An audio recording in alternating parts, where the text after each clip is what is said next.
Gold is hitting new highs, investors are running toward it, and fear is back in the market. Market fear drives both surging gold prices and the rush of investors seeking safety in uncertain times. But here's the real question. Is gold truly safe, or are people just afraid? Welcome to the debate, safe haven or FOMO trap.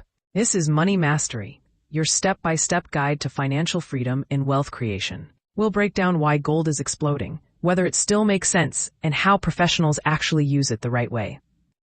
Gold prices are surging right now, and understanding why matters more than chasing the rally. When uncertainty spreads, it triggers recession fears, currency weakness, inflation worries, and debt concerns, all pushing investors toward gold. Geopolitical tension adds another layer as global conflicts make people seek safety. Gold isn't about getting rich fast, it's about protection. Let's look at what gold actually does for your portfolio and what it doesn't. Gold acts as a shield, not a growth engine. It protects rather than multiplies. Gold functions by protecting purchasing power, hedging uncertainty, and diversifying your portfolio. But gold has limitations. It pays no interest, creates no earnings, and doesn't compound wealth.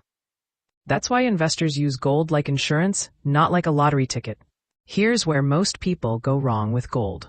Fear peaks, retail investors rush in, and they end up buying at the market top. Everyone is buying, so I should too. That's the trap. Professionals buy gold quietly when nobody cares, while retail investors chase it when everyone's excited. So should you buy gold now? There is no one-word answer. Ask yourself 3 key questions. Why am I buying? How much defense do I already have? And am I reacting emotionally? A general mindset helps. Keep allocations small, avoid going all in, and focus on safety rather than profit. There are several ways to own gold, each with different trade-offs. Physical gold requires secure storage and comes with premium and storage costs.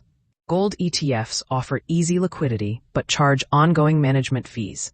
Gold mining stocks provide more upside potential but carry significantly higher risk. Digital gold offers convenience, but your security depends entirely on platform trust.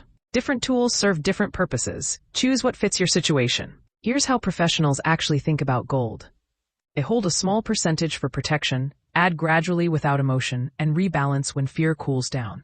Gold is not a hero, it's a seatbelt. Do you own gold? Comment below, yes, not yet, or thinking about it.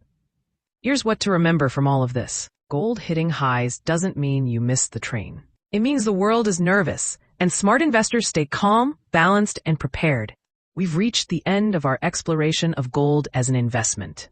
If this helped you understand gold better, hit like and subscribe to support the channel. Next time, we'll compare gold versus stocks versus real estate to see which one actually builds wealth long term. Thanks for watching, and I'll see you in the next video.